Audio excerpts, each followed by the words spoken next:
into Broken Entertainment. So it's been kind of a crazy couple of weeks here. I haven't been able to get a lot of videos out like I would have liked to. And this week, hopefully, we'll start to move back into kind of a normal schedule for releases. This first one's going to be kind of light because I was going through my, usual sources, and there's all the usual negative responses and all the usual Hollywood stuff. And I'm like, man, I really don't want to. It's been a rough month. I don't want to talk about negative crap. And then, I have a small child who is right in the very beginning of the age category for Paw Patrol. And we sat down and watched it. And I'm like, you know what? I'm going to do a review on Paw Patrol. Why not? And there's actually a couple reasons for it, other than I watched it, so I'm going to force you to listen to me talk about it. Paw Patrol does some things that I think a lot of entertainment could actually learn from. And it's not groundbreaking. It's not, you're not, if you're not a fan of Paw Patrol or, someone who grew up on it or a kid who watches it, you're not going to walk away going, I got to go buy me some Paw Patrol stuff. But it does some things that it would be really nice to see other movies do and other entertainment do as well. I think there's so much emphasis on overturning an audience's expectations on, I've got to be edgy and sharp. I've got to change core things about the property so that I can put my name on it. And I think people forget in entertainment, or maybe they never knew, it's not about putting your name on it, especially when you're dealing with franchises. When you have an established property that the audience has expectations when they go to see it, and mindlessly undoing those expectations for the sake of your own amusement or for getting your name out there, that doesn't do any good for the audience and doesn't do any good for the franchise, and that's when you end up with The Last Jedi and so on and so on. The list is endless at this point, right? But Paw Patrol doesn't do that. Paw Patrol is Paw Patrol. Like, I didn't know exactly what to expect going into the movie. I'd seen some clips. But I've seen the show. And, anyone with a kid in the right age group, you've seen the show, probably. And I'm like, okay, what are they going to do for however long this movie is? It's 88 minutes long. What are you going to do for that period of time? I don't know. And then I saw it and I'm like, huh, alright. They made Paw Patrol. It matches the expectations of the audience. Nobody went out and said, we're gonna upend their expectations. We're gonna suspend, not suspend their belief. We're gonna undo all the stuff they expect, and we're gonna bring in a sharp, darker tone, which we see with Star Wars, etc. And instead, they said, I read a review. This was a while ago. I couldn't find it again, but with one of the guys that created this movie, he said, we really wanted to give kids the experience they were expecting for Paw Patrol, but we also wanted to add a little bit to it. So what they did is the story focuses on Chase, and it's basically a hero's journey story for Chase. I mean, if you're not familiar, Chase is the police dog, and he's basically the lead dog. So they focus on him, and they see him as kind of a Superman type. He's the Boy Scout. He's never had tremendous, and this is all not really true of Superman, but this is how people view him, right? He doesn't really have tremendous personal struggle. He doesn't fail at things, and Chase is kind of like that. He's always been the dog in charge. He's always been the bluest, goodest member of the team, so to speak, and he never messes up. He never has problems. He never has to confront anything. And the movie said, we're going to meet expectations of the fans, but we're also going to give them something more. Now, that's what I'd love to see in entertainment. Meet my expectations and then take it a step farther rather than undercutting the whole thing. And this movie does that. It meets the child's expectations, or the parents if they know what they're getting into, and then it takes it a step farther. It says, what if we tell a story in which Chase, the seemingly perfect character, suddenly isn't? And what if we give him some backstory and really show how far he's come as a character?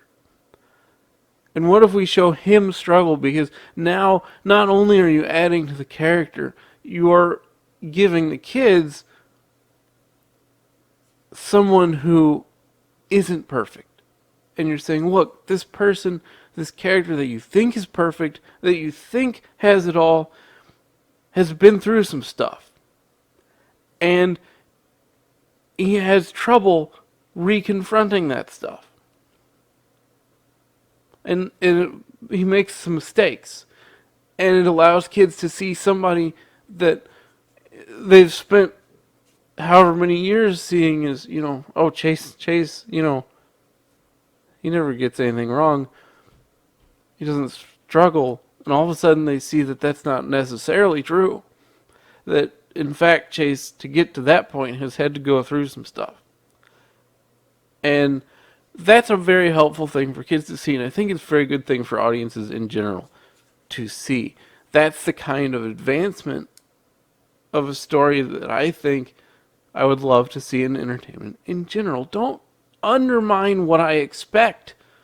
Give me what I expect and then add to it.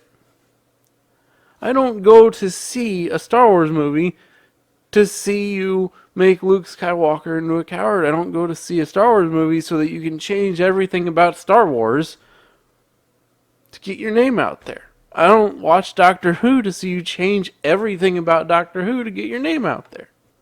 And Paw Patrol seems to understand that. Now, if you're a parent, it's a kids' movie. Look, Paw Patrol is not going to revolutionize the industry. It's not going to change your understanding of kids' entertainment. But it does its job. And its job really isn't the parents. It's the kids. And the kids get exactly what they're expecting. The parents get a little bit out of it. There's a couple great jokes that I won't ruin them. But they do make a couple of fourth wall jokes, put it that way. And it's funny. But most of the movie is for kids. That's okay. But even kids' properties haven't been immune to this, right? He-Man comes out and they're like, oh, what if He-Man was actually about somebody else? What? No, I want to watch He-Man. You told me it was going to be about He-Man. Star Trek. Oh, well, what if the Bright Shiny Federation was actually evil? Not that Star Trek's necessarily for kids, but we've seen this stuff over and over again. It's nice. It's refreshing to see something not do that. And you know what? It's getting paid for it. International and domestic combined so far, $62 million. Domestic 24, international 37. And doing pretty good. It's been in the second spot for a long time. Look at this rank too. It finally slipped on the second weekend. I think it may have bounced back briefly, but what a nice change, right? I'm not saying if you don't have a kid to go out watch Paw Patrol because it's a kids' movie, right? But understand if you do have a kid, your kid's gonna get what they expect, and they're gonna get a little bit more. And there are takeaways from that we've talked about that you could apply this to other entertainment and do great things. But there's, of course, actually a good example of that is Sonic. Nobody expected anything out of Sonic. But the expectations for a Sonic movie, you expect certain things for the characters. The first trailer comes out, Nobody liked it because it wasn't what they expected the character to be like. They went back, revamped it, and everybody liked the movie. Meeting expectations with entertainment is a good thing. This whole decade has been about undermining those expectations. But that is a useful tool. You can do that from time to time in a controlled way. But upending everything, tossing the apple cart onto its side, doesn't help anybody. So, generally, look, Paw Patrol, it's fun for kids. It meets what they expect out of Paw Patrol. The voice actor for Ryder, look, I'm sorry, whoever you are that voice acts him in the show. This guy's a lot better. I wish he was in the cartoon. A lot of the original cast from the show does make it over to the movie. New character gets added. Shinier effects, movie stuff. It's a good story for Paw Patrol. Probably actually a stronger story than what you normally see on the show. In a lot of ways. The characters are well done. There's nothing offensive, certainly. There's no ideology. There's no bullcrap. So, if you want to watch a kids movie with your kid, it's a good movie. If you want to go out to the theater and entertain yourself as an adult, don't go watch Paw Patrol. Not for you. But it's refreshing to see this change. And I know it's Rotten Tomatoes, and we've talked about Rotten Tomatoes before, but it's a quick score. Critics have been mixed. A lot of the critics that don't like this movie are like, well, it's a kids movie. And I'm like, yeah. It's a kids movie. Somebody called the plot convoluted, and I got very confused because it's Paw Patrol. It's not convoluted. Okay? Mayor Humdinger comes in. Mayor Humdinger does Mayor Humdinger things. Paw Patrol has to save everybody. That's not complicated at all. But okay. But the audience loves it. 98%. You can go into, well, that's how Rotten Tomato works, blah, blah, blah. But it's Paw Patrol. I don't think there's a bunch of bots manipulating Paw Patrol's rate. So, yeah.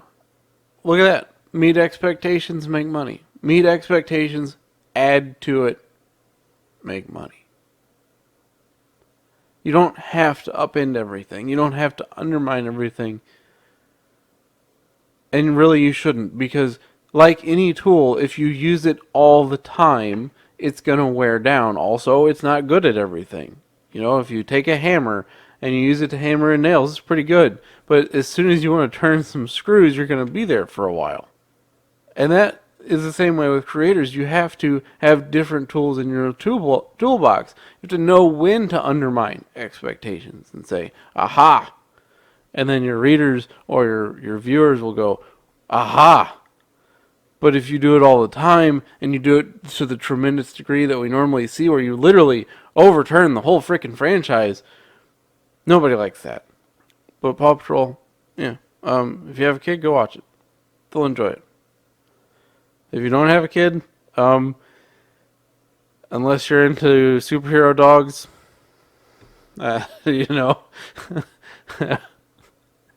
But, it's refreshing. I was honestly very happy that it did exactly what my kid would expect from Paw Patrol, and then it gave him something. Now, if only the rest of Hollywood would do that. Let me know what you think in the comments down below, if you've seen the movie, if you haven't, if you'd like to see the rest of our entertainment do this kind of thing. If you like the video, please hit the like button. If you're not subscribed, please consider subscribing. Hit the bell for notifications, and I will see you next time.